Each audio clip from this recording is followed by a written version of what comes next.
good morning to all of you and welcome to the ICIS Academy. So from today onwards we will start a new subject that is nothing but our Indian polity and governance.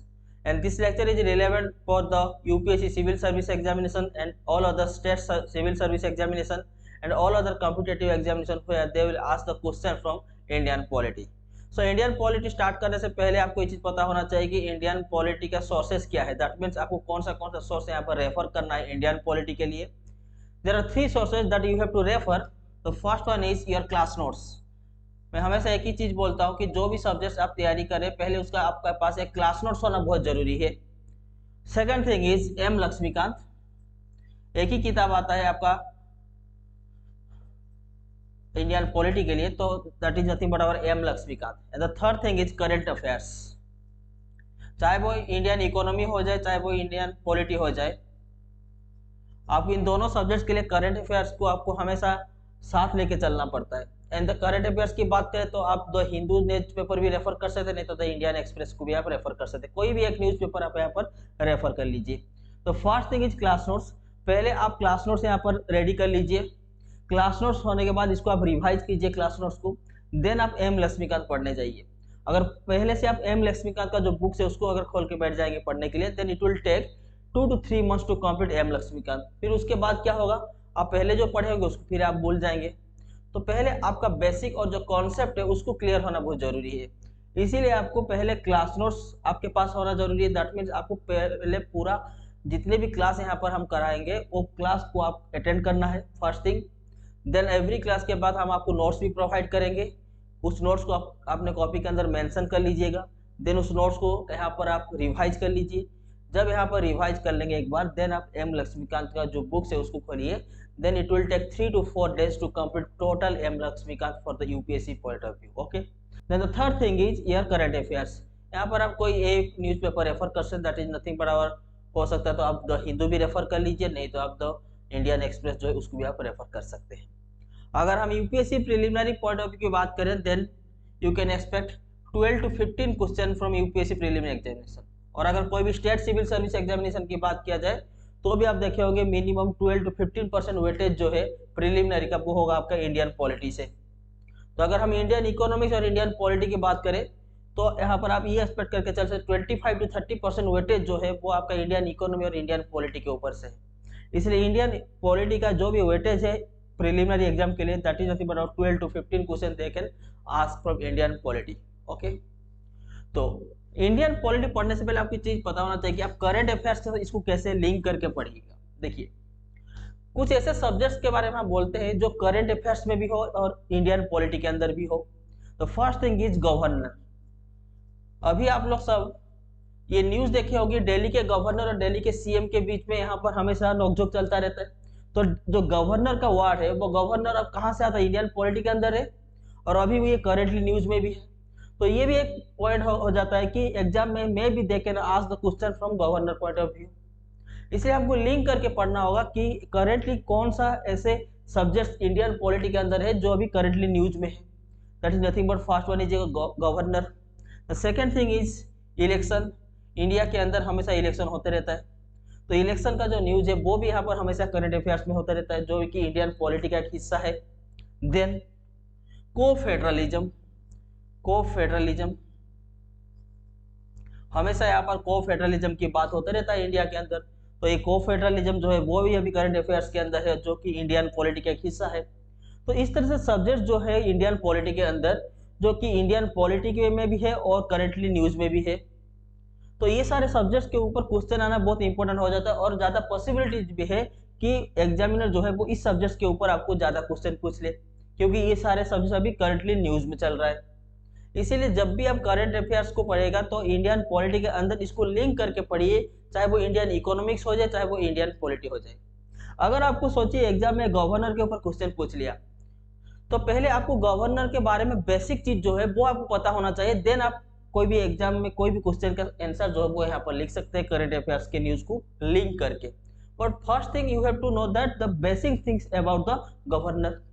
इसीलिए आपको Indian polity का जो भी यहाँ पर chapter है वो सारे के सारे चैप्टर पहले आपको पढ़ना है.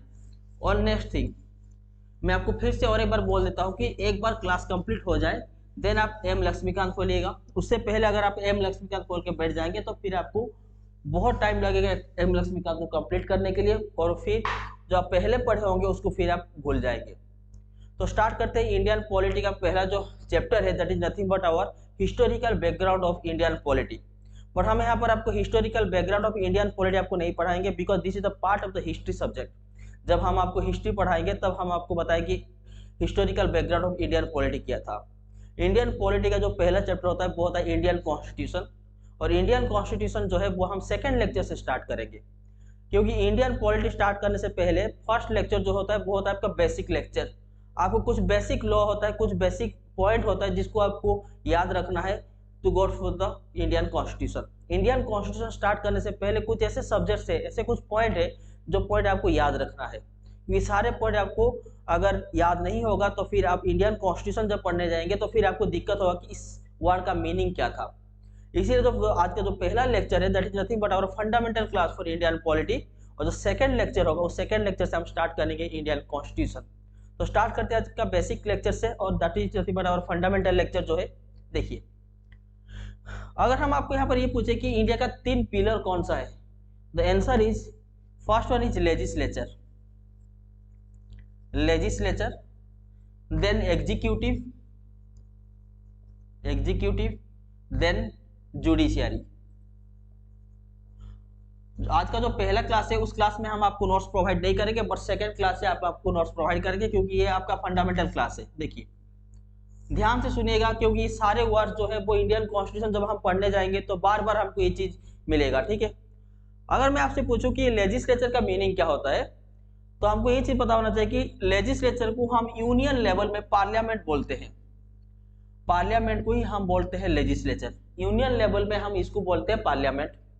अगर हम आपसे ये पूछे कि लेजिस्लेचर का फंक्शन क्या होता है, लेजिस्लेचर का काम क्या है, then the answer is legislature is nothing but a law making body, law making body. अगर आप इसको मेंशन करना चाहते हो तो आप नोट डाउन भी कर सकते हैं अपने नोट्स के अंदर। दैट मीन्स अगर इंडिया के अंदर किसी को कानून बनाना होगा तो वो पावर किसको मिला है, लेजिस्लेचर को मिला है। लेजिस्लेचर जो है वो यहाँ पर इंडिया के अंदर कानून बनाते हैं, that is nothing but our a law making body. Then we can say legislature is nothing but our a law making body. Okay fine.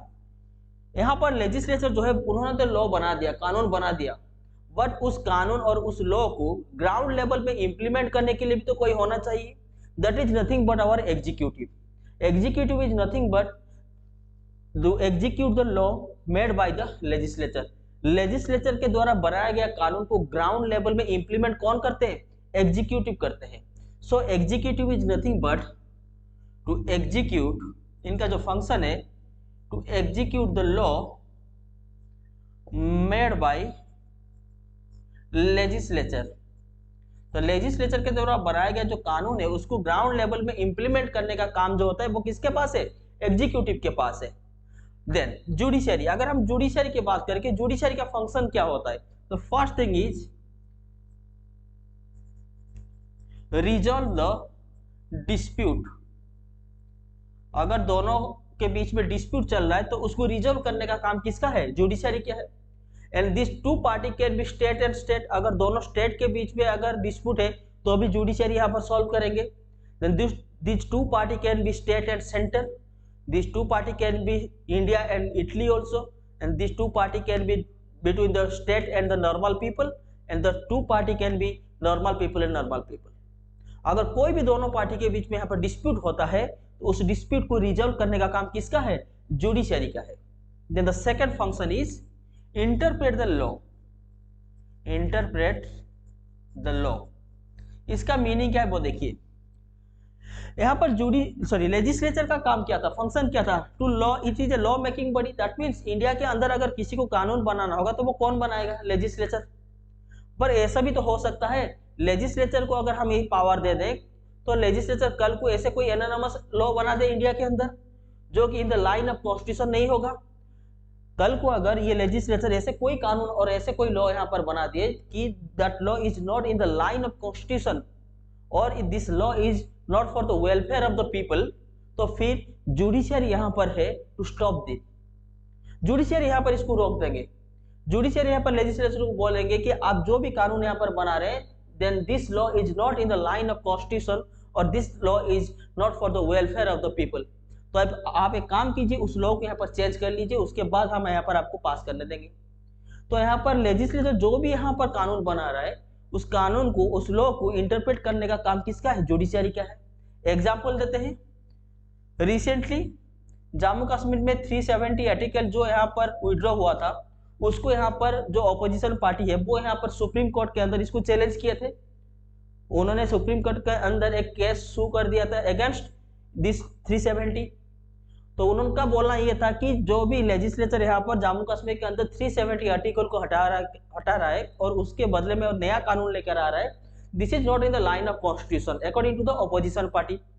तो उन्होंने केस लेकर कहां चले गए? जुडिशियरी के पास, that is nothing but supreme court के पास। अब सुप्रीम कोर्ट ने राय क्या दिया कि नहीं, लेजिस्लेचर ने जो यहाँ पर जम्मू कश्मीर के ऊपर आर्टिकल 370 के ऊपर जो भी नया कानून लेकर आया है, this is in the line of constitution और इस लॉ के ऊपर कोई भी यहाँ पर खराबी नहीं है, and this law is for the welfare of the people. अगर ये law in the line of constitution नहीं होता तो फिर judiciary, that is nothing but supreme court जो है वो इस लॉ को रोक देते हैं। जुडिशियरी के पास वो पावर है, जुडिशियरी के पास वो पावर है कि लेजिस्लेचर के द्वारा बनाए गए जितने भी कानून है यहाँ पर, उसको रोकने का पावर किसके पास है? जुडिशियरी के पास है। So this is nothing but the three pillars of our Indian constitution, that is nothing but our legislature, executive and judiciary. और एक बार हम बोल देते हैं, लेजिस्लेचर का काम है, it is a law making body. India के अंदर जो भी कानून बनता है, कानून बनाने का जो अधिकार है वो किसको मिला है? लेजिस्लेचर को। तो लेजिस्लेचर के द्वारा बनाया गया जितना भी यहाँ पर लॉ और कानून है, उसको ग्राउंड लेवल पे इंप्लीमेंट करने का काम किसका है? एग्जीक्यूटिव का है। So executive is nothing but the executive the law made by the legislature. And the third thing is judiciary, that is nothing but our court. तो जुडिशियरी का काम क्या है? To resolve the disputes between the two people, and second thing is interpret the law made by this legislature. Okay, now अभी हम legislature और judiciary को यहाँ पर इरेज कर रहे हैं, एग्जीक्यूटिव को यहाँ पर ऐसे रहने देते हैं। अब देखिए, अगर हम एग्जीक्यूटिव की बात करें तो यहाँ पर हम इसको एक एग्जाम्पल के तरह समझते हैं कि ऐसा एक कानून बताइए जिस कानून को एग्जीक्यूटिव जो है वो ग्राउंड लेवल में इंप्लीमेंट किया होगा। एग्जाम्पल इज जीएसटी बिल ले लेते हैं। जीएसटी बिल 2016 में जीएसटी बिल लोकसभा और राज्यसभा के द्वारा यहाँ पर पारित होने के बाद यहाँ पर ये एक लॉ बन गया था, कानून बन गया था। अब मुझे बताइए, जीएसटी एक लॉ बनने के बाद उस जीएसटी को ग्राउंड लेवल में इंप्लीमेंट करने का काम किसका है? एग्जीक्यूटिव का है। Let's suppose this is a pyramid. अब देखिए, जीएसटी जो बिल है, दैट मीन जीएसटी का जो लॉ है वो कौन से मिनिस्ट्री के अंदर आता है? आपका ministry of finance. Ministry of finance. तो मिनिस्ट्री ऑफ फाइनेंस का हेड कौन होते हैं? Finance minister. लेट्स सपोज सोचे this is finance ministry, this is finance ministry, और फाइनेंस मिनिस्ट्री के सबसे ऊपर कौन होते हैं यहाँ पर? Finance minister. फाइनेंस मिनिस्टर कौन है? निर्मला सीतारमण जी। तो जीएसटी का जो लॉ है उस लॉ को ग्राउंड लेवल में इंप्लीमेंट करने का काम किसका है? फाइनेंस मिनिस्ट्री का है। और फाइनेंस मिनिस्ट्री का हेड कौन है? फाइनेंस मिनिस्टर है। तो हम यहाँ पर इनडायरेक्टली ये भी बोल सकते हैं कि जीएसटी लॉ को ग्राउंड लेवल में इंप्लीमेंट करने के लिए हमको फाइनेंस मिनिस्टर की यहाँ पर जरूरत है, फर्स्ट थिंग। अब मुझे बताइए, फाइनेंस मिनिस्टर जो है वो तो ग्राउंड लेवल पर नहीं जाएंगे जीएसटी कलेक्शन करने के लिए। ग्राउंड लेवल पर कौन जाएगा? फाइनेंस मिनिस्ट्री के अंदर जो ऑफिसर्स होंगे। तो फाइनेंस मिनिस्ट्री के अंदर जो पहले जो ऑफिसर्स, सबसे ऊपर पोस्ट में जो ऑफिसर्स आते हैं उनको हम बोलते हैं फाइनेंस सेक्रेटरी। Finance secretary. अगर आप आईएएस ऑफिसर बनेंगे तो जब आपका प्रमोशन होगा तो आप लास्ट में जाकर कहाँ पहुंचेंगे? कोई भी मिनिस्ट्री के सेक्रेटरीट लेवल पर आप जाके पहुंचेंगे। फाइनेंस सेक्रेटरी के नीचे यहाँ पर होते हैं डेप्यूटी सेक्रेटरी। Deputy secretary. अब मुझे बताइए, फाइनेंस सेक्रेटरी और डेप्यूटी सेक्रेटरी जो है वो भी तो नहीं जाएंगे ग्राउंड लेवल में जीएसटी कलेक्शन करने के लिए। उनके अंदर जो यहाँ पर फाइनेंस मिनिस्ट्री के अंदर जितने भी ऑफिसर्स है, उन ऑफिसर्स जो है वो जाएंगे ग्राउंड लेवल में यहाँ पर जीएसटी कलेक्शन करने के लिए। That is nothing but our income tax department. तो इनकम टैक्स डिपार्टमेंट के अंदर जितने भी यहाँ पर ऑफिसर्स होते हैं वो सारे ऑफिसर्स ग्राउंड लेवल पर जाएंगे जीएसटी को कलेक्शन करने के लिए। अब मुझे बताइए, दैट मीन्स यहाँ पर हम ये बोल सकते हैं कि जीएसटी जो लॉ यहाँ पर पास हुआ था उसको ग्राउंड लेवल में इंप्लीमेंट करने के लिए हमको फाइनेंस मिनिस्टर का भी जरूरत है, और हमको फाइनेंस मिनिस्ट्री के अंदर जितने भी यहाँ पर गवर्नमेंट ऑफिसर्स है उनका भी यहाँ पर जरूरत है। और एक सारे गवर्नमेंट ऑफिसर को हम क्या बोलते हैं? ब्यूरोक्रेट्स। ब्यूरोक्रेट्स।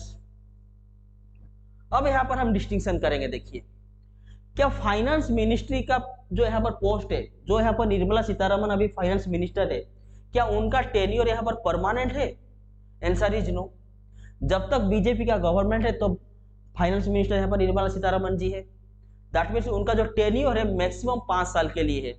अगर यहाँ पर बीजेपी चाहे तो 5 साल से पहले भी उनको हटा के और दूसरा कोई मिनिस्टर को यहाँ पर फाइनेंस मिनिस्टर बना सकता है। तो हम यहाँ पर मोटा मोटी ये बोल सकते हैं कि फाइनेंस मिनिस्टर का जो पोस्ट है वो यहाँ पर टेम्पररी है, टेम्पररी है। बट यहाँ पर देखिए, फाइनेंस सेक्रेटरी से लेके जितने भी यहाँ पर गवर्नमेंट ऑफिसर्स है, क्या उनका यहाँ पर पोस्ट जो है वो यहाँ पर टेम्पररी है? Answer is no. Once you get the service means you have to serve for up to 60 years. That means हम यहाँ पर ये बोल सकते हैं कि सरकार आएंगे और जाएंगे, बट मिनिस्ट्री के अंदर जो है पर सरकारी ऑफिसर्स है वो अपने मिनिस्ट्री के अंदर ऐसे की वैसे रहेंगे। उनका यहाँ पर सरकार चेंज होने से उनका कोई मतलब नहीं है। आज बीजेपी का गवर्नमेंट है तो उन्होंने ये सब बीजेपी गवर्नमेंट के अंडर काम कर रहे हैं। कल सपोज कांग्रेस का गवर्नमेंट आ जाएगा तो ये सारे ब्यूरोक्रेट जो है वो कांग्रेस के अंदर काम करेंगे।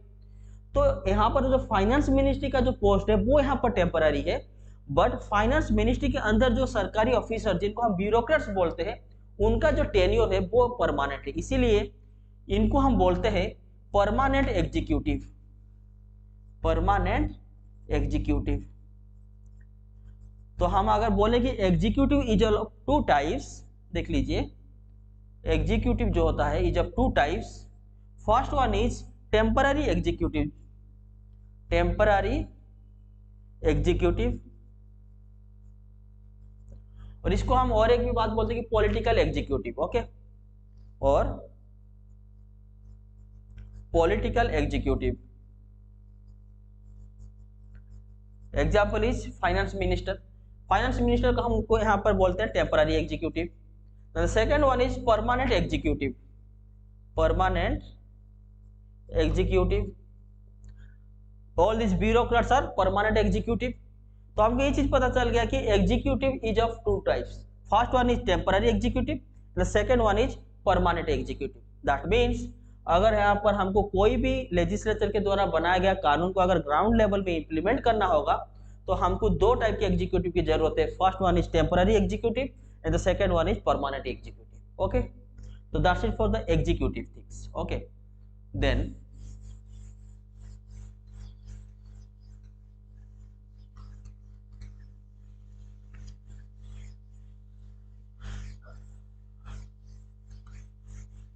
Now my next question is,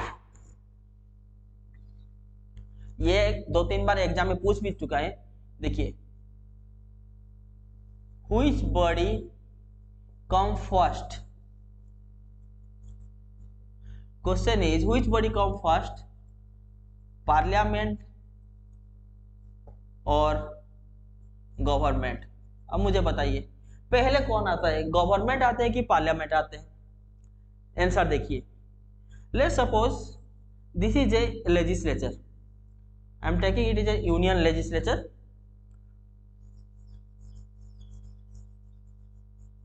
Let's suppose this is a legislature. Okay.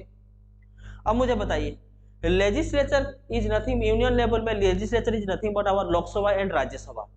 हम लोकसभा राज्यसभा के बारे में भी थोड़ा बेसिक कॉन्सेप्ट में पढ़ेंगे। For the time point of view आप सोच लीजिए कि legislature is nothing but our union level में लोकसभा और राज्यसभा को हम बोलते हैं लेजिस्लेचर, यूनियन लेजिस्लेचर। अब मुझे बताइए, अगर हम लोकसभा की बात करें तो लोकसभा के अंदर जो भी मेंबर्स होते हैं उनको हम क्या बोलते हैं? मेंबर ऑफ पार्लियामेंट बोलते हैं।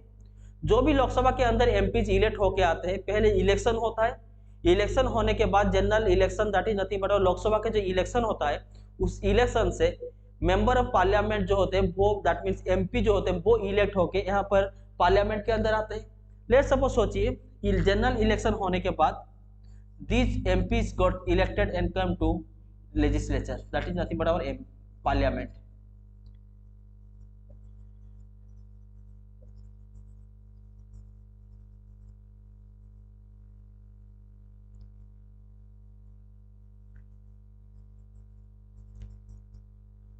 लोकसभा के अंदर टोटल कितना सीट्स है? 543 सीट।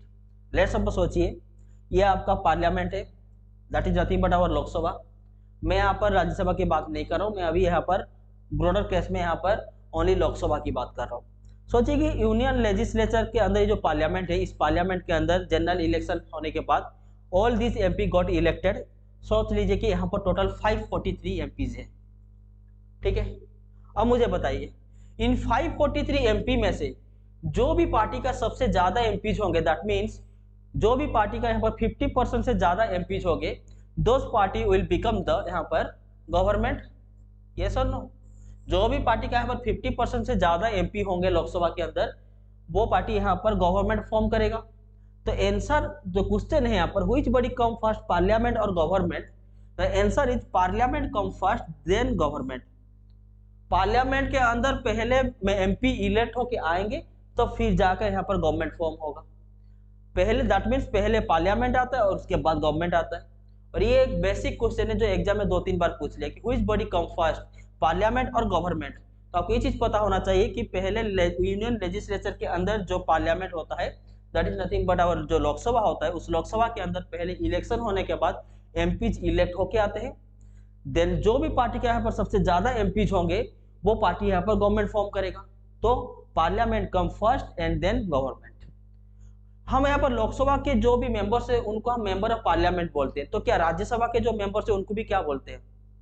लोकसभा हो जाए चाहे वो राज्यसभा हो जाए, दोनों हाउस का जो मेंबर्स होते हैं उन मेंबर्स को हम member of parliament, that is nothing but our MPs बोलते हैं। चाहे वो राज्यसभा का भी मेंबर हो जाए उनको भी हम एमपी बोलते हैं, अगर लोकसभा के भी जो मेंबर्स है उनको भी हम यहाँ पर एमपीज बोलते हैं, ठीक है।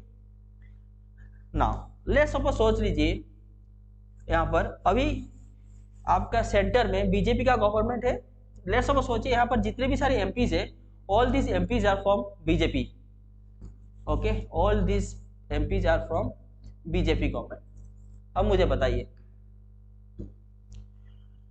क्या हम जितने भी सारे, मेरा नेक्स्ट क्वेश्चन जो है वो ये है कि अभी बीजेपी जो पार्टी है वो अभी गवर्नमेंट में है, तो जितने भी सारे एमपीज है, सोच लीजिए सारे एमपीज यहाँ पर बीजेपी के। तो मेरा क्वेश्चन अभी यही कि यहाँ पर जितने भी सारे एमपीज बीजेपी के अंदर है, क्या सारे के सारे एमपीज को हम यहाँ पर एग्जीक्यूटिव बोलेंगे? Does all the MPs we call as executive or not? Answer is no. Only those lucky MPs which become minister, these MPs we will call as executive. देख लीजिए सारे के सारे MPs को हम एग्जीक्यूटिव नहीं बोलते। So only those MPs who become minister, only those MPs we called as executive. ध्यान से सुन लीजिएगा। एक एमपी, लेट्स सपोज सोचिए यहाँ पर बीजेपी के जितने भी सारे एमपीज हैं, उन एमपीज में से जो एमपी यहाँ पर मिनिस्टर बनते हैं उन एमपीज को ही हम बोलते हैं एग्जीक्यूटिव। सारे के सारे एमपीज को हम यहाँ पर एग्जीक्यूटिव नहीं बोलते हैं। तो नेक्स्ट क्वेश्चन इज, क्या हम प्राइम मिनिस्टर को एग्जीक्यूटिव बोलते हैं? Answer is yes. Prime minister भी यहाँ पर एग्जीक्यूटिव है और प्राइम मिनिस्टर जो है वो हेड ऑफ द एग्जीक्यूटिव है। जब यहाँ पर गवर्नमेंट फॉर्म होता है तो सारे एमपीज मिलके एक नेता चुनते हैं जिसको हम बोलते हैं लीडर चुनते हैं, जिसको हम बोलते हैं प्राइम मिनिस्टर। तो जो प्राइम मिनिस्टर है वो यहाँ पर से जितने भी सारे एमपीज है उन एमपीज में से कुछ लकी एमपीज को यहाँ पर मिनिस्टर बनाते हैं। कौन बनाते हैं? प्राइम मिनिस्टर बनाते हैं। तो प्राइम मिनिस्टर प्लस यहाँ पर जितने सारे एमपीज है जो यहाँ पर मिनिस्टर बने हैं उनको हम बोलते हैं काउंसिल ऑफ मिनिस्टर। तो PM plus council of minister को हम बोलते हैं एग्जीक्यूटिव। एग्जीक्यूटिव। और एक बार हम बोल देते हैं, only those lucky MPs who become the ministers, only those MPs we will called as executive, और this is called as council of minister. BJP के अंदर जितने भी सारे एमपीज है उन सारे एमपीज को हम एग्जीक्यूटिव नहीं बोलते हैं। उनमें से प्राइम मिनिस्टर, इन जितने भी सारे एमपीज है उन एमपीज में से जितने भी एमपीज को यहाँ पर मिनिस्टर के पद में यहाँ पर पोस्ट करते हैं उन्हीं एमपीज को हम बोलते हैं executive. That is nothing but our council of minister. अगर यहाँ पर किसी को फाइनेंस मिनिस्टर बनाया गया है तो हम बोल सकते हैं कि वो यहाँ पर एग्जीक्यूटिव है। अगर यहाँ पर किसी को हेल्थ मिनिस्टर बनाया गया तो भी हम बोल सकते हैं कि वो एग्जीक्यूटिव है। लेट्स सपोज सोचिए यहाँ पर बीजेपी के जितने सारे एमपीज है, टोटल यहाँ पर 30 एमपीज जो है वो यहाँ पर मिनिस्टर है। तो उन 30 एमपीज प्लस प्राइम मिनिस्टर को ही हम बोलेंगे एग्जीक्यूटिव। और बाकी सारे एमपीज को हम एमपीजी बोलेंगे, उनको हम एग्जीक्यूटिव नहीं बोलते हैं। तो यहाँ पर एक चीज हमको ये चीज पता चल गया कि executive is nothing but our prime minister plus council of ministers, और प्राइम मिनिस्टर जो होते हैं वो यहाँ पर एग्जीक्यूटिव के हेड होते हैं। जब हम बाद में भी पढ़ेंगे तो हमको ये चीज पता चलेगा प्रेसिडेंट को भी हम एग्जीक्यूटिव बोलते हैं, बट फॉर द टाइमिंग आपको ये चीज पता होना चाहिए कि बस प्राइम मिनिस्टर और काउंसिल ऑफ मिनिस्टर को हम एग्जीक्यूटिव बोलते हैं। जब हम प्रेसिडेंट के बारे में पढ़ेंगे डिटेल्स तब हमको पता चलेगा कि जो एग्जीक्यूटिव का जो हेड होते हैं वो होते हैं आपका प्रेसिडेंट। सो अभी फॉर द टाइमिंग आपको ये चीज बस जान लीजिए कि executive is nothing but our prime minister plus council of minister. Okay, then the next concept MPs and MLA. मैंने बहुत बार देखा है कि पूरा इंडियन पॉलिटी का कॉन्सेप्ट कंप्लीट हो जाता है, चैप्टर कंप्लीट हो जाता है, पर स्टूडेंट्स को यहाँ पर एमपीज और एमएलए के बारे में नहीं पता होता है। तो बेसिक कॉन्सेप्ट आज ही पूरा बेसिक फंडामेंटल जो है उसको हम क्लियर कर देते हैं। देखिए एमपीज और एमएलए क्या होता है देख लीजिए। हमको यहाँ पर ये चीज पता चल गया कि लेजिस्लेचर को हम यूनियन लेवल में हम बोलते हैं यूनियन लेजिस्लेचर, और स्टेट लेवल में हम लेजिस्लेचर को बोलते हैं स्टेट लेजिस्लेचर। तो यूनियन लेवल की बात हम यहाँ पर देखते हैं कि यूनियन लेवल में यूनियन लेजिस्लेचर, यूनियन लेवल में हम लेजिस्लेचर को बोलते हैं यूनियन लेजिस्लेचर।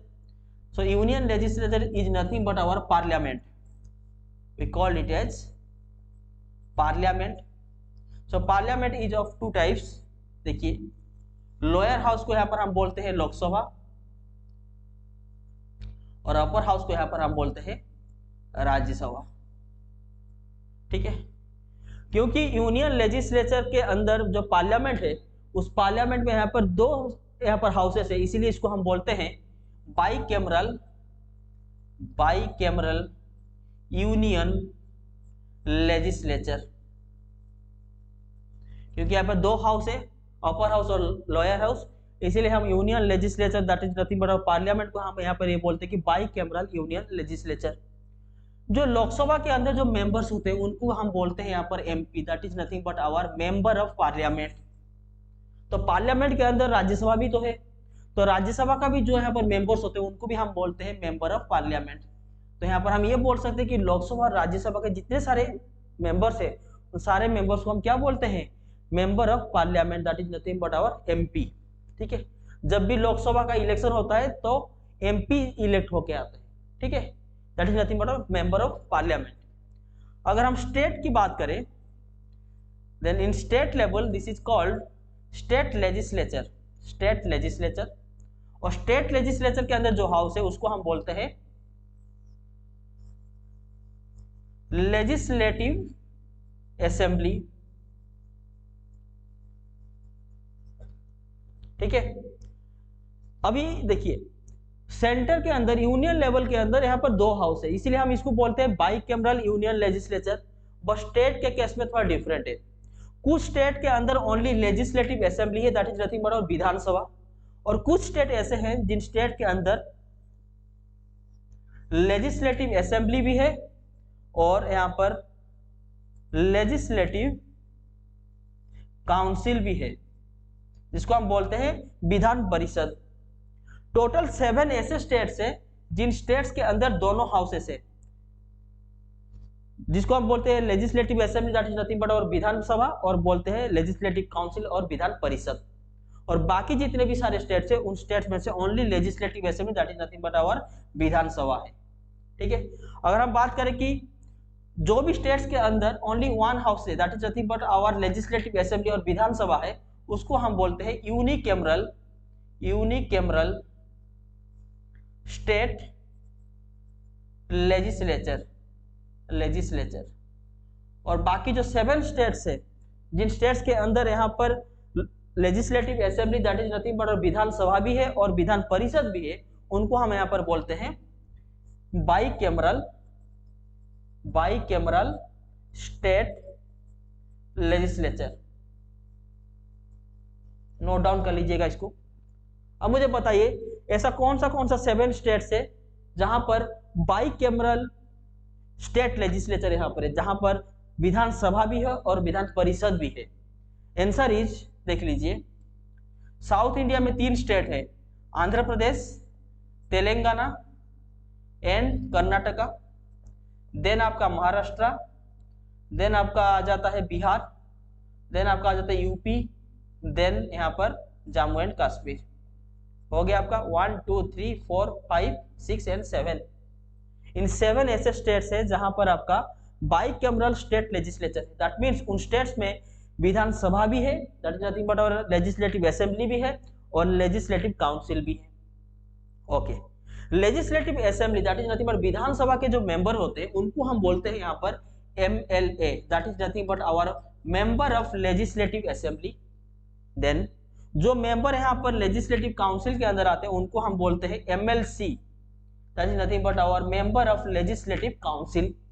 ओके, देन यहाँ पर हम देखेंगे अगर स्टेट लेवल में अगर जहां पर बाइकैमरल स्टेट लेजिस्लेचर है जहां पर दोनों हाउसेस है, और यहाँ पर भी देखिए यूनियन लेवल में यहाँ पर दोनों हाउसेस है।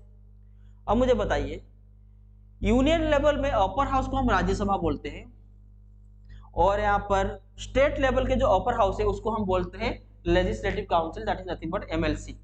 ओके, तो लेजिस्लेटिव काउंसिल और राज्यसभा दोनों स्टेट और सेंटर में यहाँ पर अपर हाउसेस है।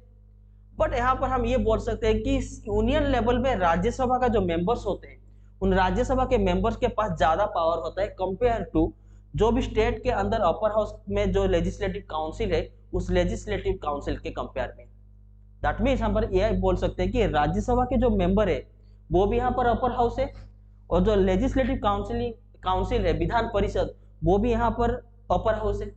अगर हम पावर की कंपैरिजन करें तो यूनियन लेवल में जो यहाँ पर अपर हाउस के अंदर जो राज्यसभा है उसके पास ज्यादा पावर होता है, बट स्टेट के अंदर जो लेजिस्लेटिव काउंसिल होता है दैट मीन्स विधान परिषद होते हैं उन विधान परिषद के पास यहाँ पर कम पावर होते हैं। इसीलिए हम लेजिस्लेटिव काउंसिल को बोलते हैं इंफीरियर हाउस, इंफीरियर हाउस, क्योंकि इसके पास पावर जो है वो कंपैरेटिवली राज्यसभा के साथ अगर कंपेयर करें तो इसके पास कम है, क्योंकि यूनियन लेवल में ये भी यहाँ पर अपर हाउसेस है और स्टेट लेवल में ये भी यहाँ पर अपर हाउसेस है। बट यूनियन लेवल में upper houses that is nothing but Rajya Sabha के पास ज्यादा पावर होता है कंपेयर टू स्टेट के अंदर जो upper house that is nothing but Vidhan Parishad और लेजिस्लेटिव काउंसिल है उसके कंपैरिजन में। तो हम ये बोल सकते हैं कि लेजिस्लेटिव काउंसिल के पास कम पावर होता है, इसीलिए हम उसको क्या बोलते हैं inferior house with comparison to upper house in the union level that is nothing but our Rajya Sabha. Okay, so this is the concept of MPs and MLA. So now the last concept of today's class is federal concept, जो कि सबसे ज्यादा important है। Indian constitution start करने से पहले आपको ये चीज पता होना चाहिए कि फेडरल कॉन्सेप्ट जो होता है वो क्या होता है, फेडरल पॉलिटी क्या होता है।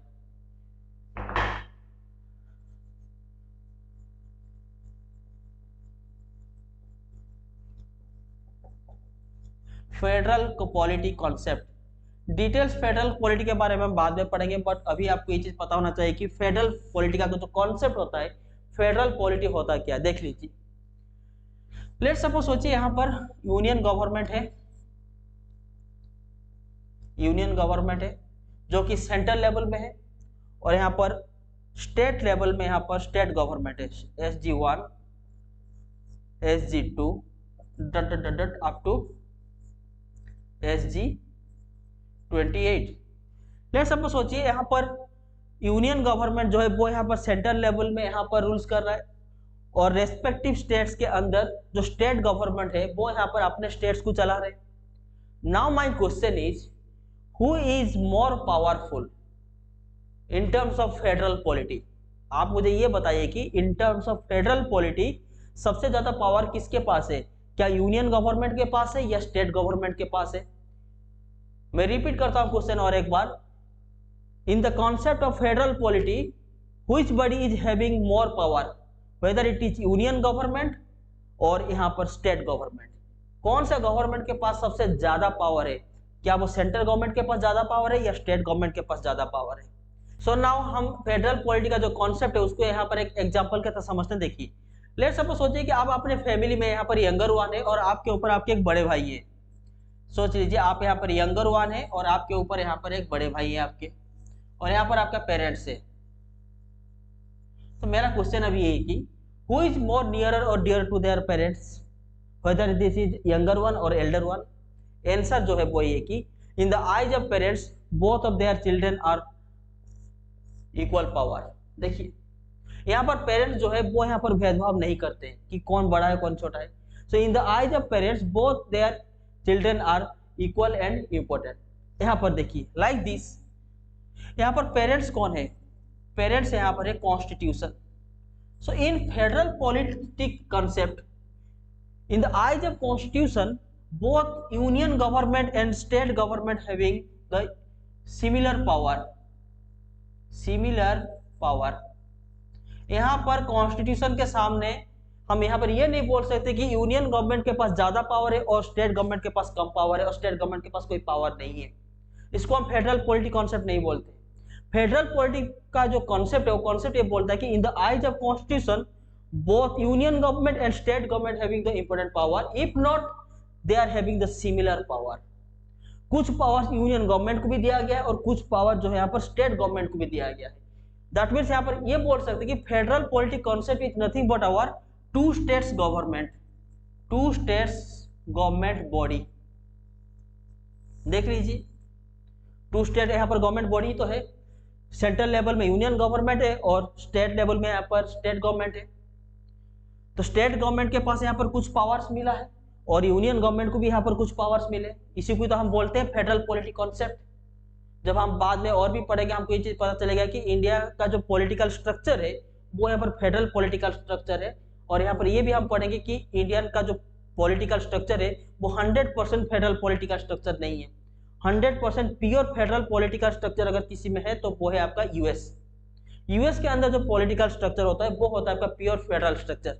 बट इंडिया का भी जो फेडरल स्ट्रक्चर है, जो पॉलिटिकल स्ट्रक्चर है, वो भी यहाँ पर कुछ हद तक फेडरल पॉलिटिकल स्ट्रक्चर के साथ यहाँ पर मैच करता है।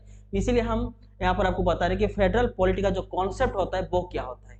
फेडरल पॉलिटी का कॉन्सेप्ट ये होता है कि देख लीजिए कि टू स्टेट गवर्नमेंट बॉडी होगा, दैट मीन्स यूनियन लेवल में यूनियन गवर्नमेंट और स्टेट लेवल के अंदर स्टेट गवर्नमेंट होंगे। और यहाँ पर हम ये नहीं बोल सकते हैं कि यूनियन गवर्नमेंट के पास ज्यादा पावर है और स्टेट गवर्नमेंट के पास कम पावर है, हम यहाँ पर ये नहीं बोल सकते। In the eyes of constitution, both central government and state government having the similar power, if not similar, they are having the equal power। कुछ पावर जो है वो स्टेट गवर्नमेंट को भी दिया गया है और कुछ पावर जो वो है यूनियन गवर्नमेंट को भी दिया गया है, दैट मीन्स सेंट्रल गवर्नमेंट को भी दिया गया है। और यहाँ पर ये एक भी चीज मेंशन हुआ कि जो पावर यहाँ पर स्टेट गवर्नमेंट को दिया गया है उस पावर को यहाँ पर यूनियन गवर्नमेंट जो है वो यहाँ पर इंटरव्यू नहीं करेंगे। दैट मीन्स अगर कोई पावर यहाँ पर स्टेट गवर्नमेंट को मिला है तो उस पावर को यहाँ पर वायोलेट सेंट्रल गवर्नमेंट जो है वो यहाँ पर नहीं कर सकता है। अगर सेंट्रल गवर्नमेंट स्टेट गवर्नमेंट को दिया गया पावर को यहाँ पर वायोलेट करता है तो वो स्टेट गवर्नमेंट जो है वो जुडिशरी के पास चले जाएंगे कि सर हमको यहाँ पर कॉन्स्टिट्यूशन ने यहाँ पर ये पावर दिया है और हमारे पावर को यहाँ पर सेंट्रल गवर्नमेंट जो है वो यहाँ पर वायोलेट कर रहा है। देन यहाँ पर जो जुडिशरी है वो यहाँ पर सेंट्रल गवर्नमेंट को फटकार लगाएंगे। तो this is the beauty of the federal politic concept. तो फेडरल पॉलिटिक कॉन्सेप्ट के अंदर यहाँ पर टू स्टेट गवर्नमेंट बॉडी होता है, central government and state government. और सेंट्रल गवर्नमेंट को भी कुछ पावर्स यहाँ पर मिले हैं और स्टेट गवर्नमेंट को भी यहाँ पर कुछ पावर्स मिले हैं। But now my next question is, यहाँ पर हम तो बोल देते हैं कि इंडिया का जो पॉलिटिकल स्ट्रक्चर है वो फेडरल पॉलिटिकल स्ट्रक्चर है, यूनियन गवर्नमेंट को भी कुछ पावर्स मिले हैं, स्टेट गवर्नमेंट को भी कुछ पावर्स मिले हैं। उसका एग्जाम्पल दीजिए, give an example and prove that Indian political structure is a federal political structure. Example दीजिए। Example is nothing but our schedule 7। और एक बार हम आपको बता देते हैं और एक चीज देख लीजिए, इंडियन पॉलिटी जब भी आप पढ़ने जाएंगे तो आपको जितने भी सारे शेड्यूल्स है, जितने भी सारे आर्टिकल्स है, उसको आपको याद रखने की जरूरत नहीं है। ऐसा नहीं है कि एक दिन आप बैठ के जितने भी सारे आर्टिकल्स है उसको पढ़ने लगे तो फिर आप 2-3 दिन बाद उसको फिर से भूल जाएंगे। जब यहाँ पर हम पूरा इंडियन पॉलिटी का यहाँ पर लेक्चर कंप्लीट कर लेंगे तो जितने भी सारे यहाँ पर आर्टिकल और शेड्यूल आएंगे और आप यहाँ पर धीरे धीरे इसको जब पढ़ने लगेंगे तो आपको अपने आप याद हो जाएगा। क्योंकि कोई भी चीज अगर आपको याद रखना है तो आपको पहले उस चीज का, उस कॉन्सेप्ट का यहाँ पर यूटिलाइजेशन आपको पता होना चाहिए। अगर आप यहाँ पर सारे शेड्यूल्स के एक बार पढ़ लिए तो 2-3 दिन के बाद फिर से आप भूल जाएंगे। तो आपको ये चीज पता होना चाहिए कि वो शेड्यूल का काम भी क्या है। तो यहाँ पर हम आपको बस एक ही चीज यहाँ पर एडवाइस करेंगे कि आप कोई भी आर्टिकल और कोई भी यहाँ पर शेड्यूल को यहाँ पर मगअप मत कीजिए। आप ओनली यहाँ पर जितने भी सारे लेक्चर है उस लेक्चर को आप देख लीजिए। जब यहाँ पर इंडियन पॉलिटी का पूरा लेक्चर कंप्लीट हो जाएगा, आपको इंडियन पॉलिटी के अंदर जितने भी सारे आर्टिकल्स और जितने भी सारे शेड्यूल्स है वो अपने आप आपको याद हो जाएंगे, और जो भी आपको याद रहेगा आप कभी उसको भूलेंगे भी नहीं। लेकिन अगर आप उसको मगअप करने जाएंगे, रट्टा लगाने जाएंगे, तो फिर आप 2-3 दिन बाद उसको भूल जाएंगे। ठीक है, तो आर्टिकल और शेड्यूल को याद रखने का एक सही तरीका है कि आप पूरा पहले इंडियन पॉलिटी पढ़ लीजिए, उसके बाद आपको अपने आप याद रह जाएगा। ठीक है, तो यहाँ पर हम आपको पूछे थे कि एग्जाम्पल दीजिए कि Indian political structure is nothing but A federal political concept. Okay, the example है आपका शेड्यूल 7। शेड्यूल 7 में यहाँ पर क्या बोला गया, देखिए कि शेड्यूल 7 के अंदर यहाँ पर ये बोला गया कि power distribution between state and centre, state और सेंटर के बीच में कुछ पावर्स यहाँ पर डिस्ट्रीब्यूट किया गया है, जो कि यहाँ पर शेड्यूल 7 के अंदर यहाँ पर मेंशन हुआ है। तो according to this schedule 7 there are 3 list. First one is list 1। List 1 को हम बोलते हैं यहाँ पर union list. That means your इस यूनियन लिस्ट के अंदर आपका टोटल 97 सब्जेक्ट्स है, और इस यूनियन लिस्ट के अंदर जो 97 सब्जेक्ट्स है, उन 97 सब्जेक्ट्स के ऊपर ओनली सेंट्रल गवर्नमेंट जो है वो यहाँ पर लॉ बना सकता है। यहाँ पर स्टेट गवर्नमेंट यहाँ पर लॉ नहीं बना सकता है, क्योंकि शेड्यूल 7 यहाँ पर क्या बोलता है कि power distribution between the state and centre. तो कॉन्स्टिट्यूशन के अंदर ये मेंशन हुआ है कि जो लिस्ट 1 है उसको हम यूनियन लिस्ट बोलते हैं। उस लिस्ट के अंदर टोटल 97 सब्जेक्ट ऐसे हैं जहां पर ओनली यूनियन गवर्नमेंट जो है वो यहाँ पर ओनली लॉ बना सकता है। ठीक है, देन आपका आता है लिस्ट 2। तो लिस्ट 2 को हम बोलते हैं आपको स्टेट लिस्ट,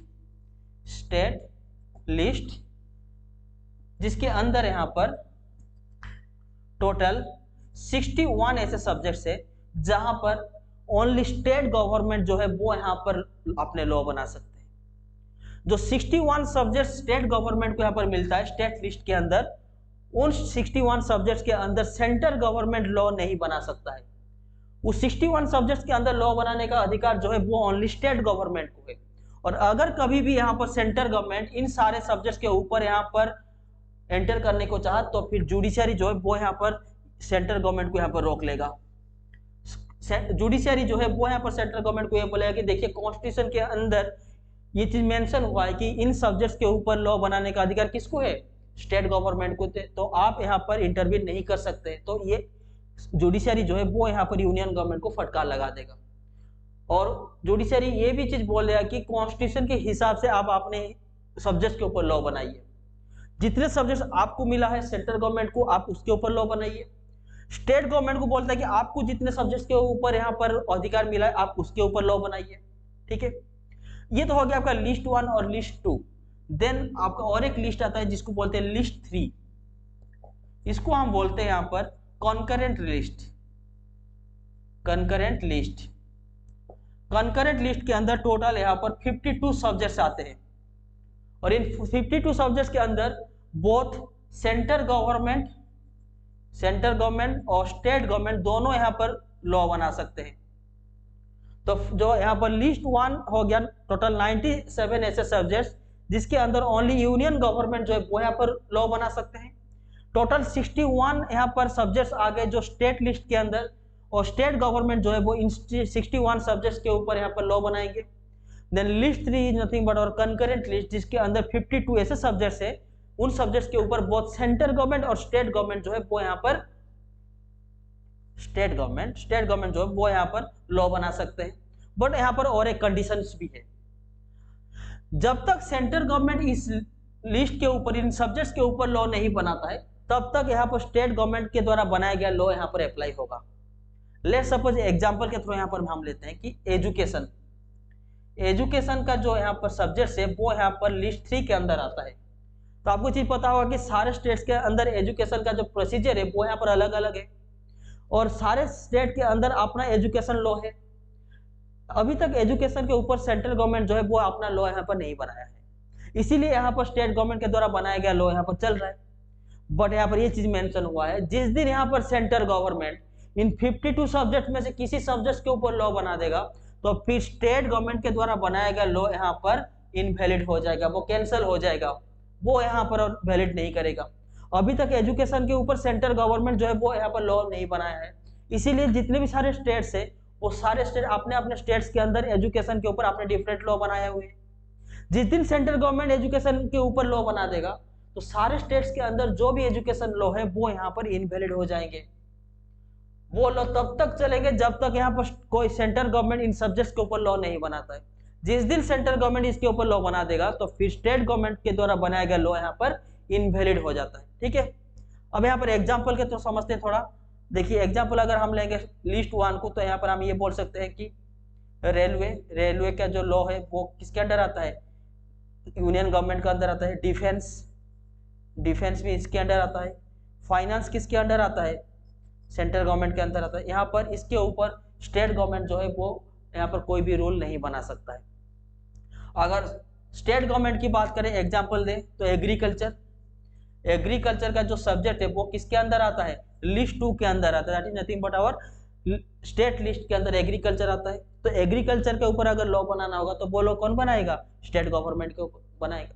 अगर एजुकेशन के ऊपर लॉ बनाना होगा तो दोनों यहाँ पर बना सकते हैं। ठीक है, जब तक सेंटर नहीं बनाया हुआ है तो स्टेट के द्वारा बनाया गया लॉ यहाँ पर चलते रहेंगे। देन ये हो गया आपका लिस्ट 1, लिस्ट 2 और लिस्ट 3। अभी और एक चीज है जिसको हम बोलते हैं residuary list, the last list and the last concept of today's class. देख लीजिए रेसिडुअरी लिस्ट। अब मुझे बताइए, जब कॉन्स्टिट्यूएंट असेंबली 1948 को कॉन्स्टिट्यूशन लिख रहे थे तो उनको ये चीज पता था कि आज हम जो कॉन्स्टिट्यूशन लिख रहे हैं वो 1948 का टाइम है। मे भी ये भी हो सकता है कि आज के 100 और 200 ईयर्स के बाद ऐसे कुछ सब्जेक्ट्स आ जाए जिसके ऊपर हम लोग के कंट्री के अंदर लॉ भी बनाना पड़ जाए, जिसको हम बोलते हैं नोवेल एरिया। एग्जाम्पल के तो समझते हैं। लेट्स सपोज सोचिए कोई भी स्टेट्स के अंदर यहाँ पर आके एक दिन एलियन आके पहुंच गए, हो भी सकता है, और वो एलियन आके ये डिमांड करने लगे कि हमको इंडिया के अंदर रहना है। अब मुझे बताइए, एलियन को इंडिया के अंदर रहने के लिए उनके ऊपर तो कोई यहाँ पर रूल्स बना ही नहीं है, तो इसको हम बोलते हैं नोवेल एरिया उसको बोलते हैं ऐसे जो सब्जेक्ट्स के ऊपर अभी तक हम लोग के कंट्री के अंदर कोई भी लॉ नहीं बना है, क्योंकि ऐसा कोई भी सिचुएशन हम लोग के सामने अभी तक आया नहीं है। इसीलिए कॉन्स्टिट्यूएंट असेंबली के अंदर जो मेंबर्स कॉन्स्टिट्यूशन को लिख रहे थे वो लिस्ट 1, लिस्ट 2, लिस्ट 3 लिखने के बाद और एक यहाँ पर लिस्ट ऐड किए थे जिसको हम बोलते हैं रेसिडुअरी लिस्ट। वो यहाँ पर ये मेंशन किए थे कि फ्यूचर में अगर ऐसे कोई भी सब्जेक्ट्स आपके सामने आ जाए जिसको हम नोवेल एरिया बोलते हैं, एक्स्ट्रा टेरिटोरियल थिंग बोलते हैं, उसके ऊपर अगर यहाँ पर आपको सब कोई भी लॉ बनाना पड़ जाए तो पहले आप इसको रेसिडुअरी लिस्ट के अंदर पुट ऑन करेंगे, क्योंकि वो नोवेल एरिया के ऊपर जो सब्जेक्ट्स के ऊपर जो लॉ बनाना होगा वो तो लिस्ट 1, लिस्ट 2 और लिस्ट 3 के अंदर मेंशन ही नहीं है। हमको थोड़ी पता है कि फ्यूचर में क्या होने वाला है। लेट्स सपोज फ्यूचर में ऐसे कुछ यहाँ पर इंसिडेंट हो जाता है और ऐसे कुछ सब्जेक्ट्स आ जाते हैं हम लोग के सामने जिसके ऊपर लॉ बनाना जरूरी पड़ जाएगा, बट वो लिस्ट 1, लिस्ट 2 और लिस्ट 3 के अंदर तो मेंशन नहीं है। तो उसके ऊपर लॉ बनाने के लिए पहले हम क्या करेंगे, उस सब्जेक्ट्स को, उस नोवेल एरिया को पहले हम रेसिडुअरी लिस्ट के अंदर यहाँ पर मेंशन करेंगे। पहले हम इसको रेसिडुअरी लिस्ट के अंदर डाल देंगे और रेसिडुअरी लिस्ट के अंदर उस सब्जेक्ट्स को रखने के बाद उसके ऊपर लॉ बनाने का जो प्रावधान है वो ओनली यहाँ पर सेंट्रल गवर्नमेंट के पास है। दैट मीन्स रेसिडुअरी लिस्ट के अंदर जो भी सब्जेक्ट्स होंगे उन सब्जेक्ट्स के ऊपर लॉ बनाने का अधिकार किसके पास है, सेंट्रल गवर्नमेंट के पास है।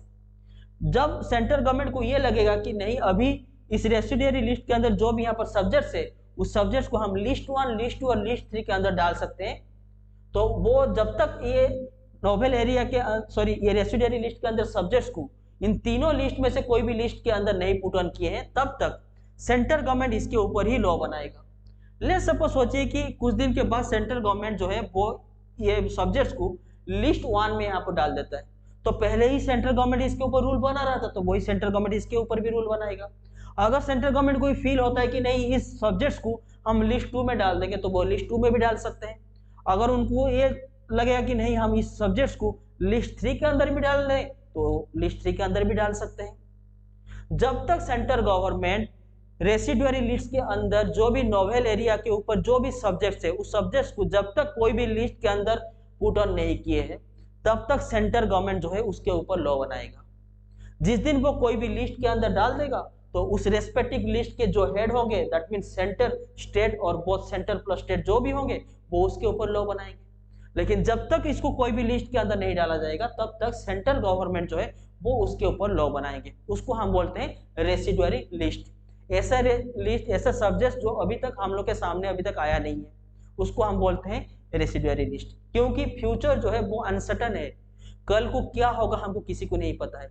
इसीलिए कॉन्स्टिट्यूएंट असेंबली के मेंबर्स जो होते हैं वो कॉन्स्टिट्यूशन लिखने के टाइम यहाँ पर एक लिस्ट को मेंशन किए थे, जिसको हम बोलते हैं residuary list for the future. Future में अगर ऐसा कोई भी इंसिडेंट आ जाता है जिसके ऊपर आपको लॉ बनाना पड़ जाए, तो फिर आपको रेसिडुअरी लिस्ट के अंदर इसको डाल दीजिए। रेसिडुअरी लिस्ट के अंदर डालने के बाद फिर आप उसके ऊपर लॉ बनाइए, ठीक है। इसको हम बोलते हैं रेसिडुअरी लिस्ट। तो शेड्यूल 7 के अंदर यहाँ पर एक चीज पूरा मेंशन किया गया है कि कौन से सब्जेक्ट के ऊपर कौन सा डिपार्टमेंट को यहाँ पर लॉ बनाना है। कुछ ऐसे सब्जेक्ट है जो सेंट्रल गवर्नमेंट को मिला है, कुछ ऐसे सब्जेक्ट है जो स्टेट गवर्नमेंट को मिला है, और कुछ ऐसे सब्जेक्ट है जो सेंटर और स्टेट गवर्नमेंट दोनों को मिला है। इसी को ही हम बोलते हैं two state of government, that is nothing but our, कुछ पावर जो है वो सेंट्रल गवर्नमेंट को भी मिला है और कुछ पावर जो है वो स्टेट गवर्नमेंट को भी मिला है। हम यहाँ पर ये नहीं बोल सकते कि स्टेट गवर्नमेंट के पास कम पावर है, सेंट्रल गवर्नमेंट के पास ज्यादा पावर है। तो both state and central government having equal and important power in the eyes of constitution, that is nothing but our federal polity concept.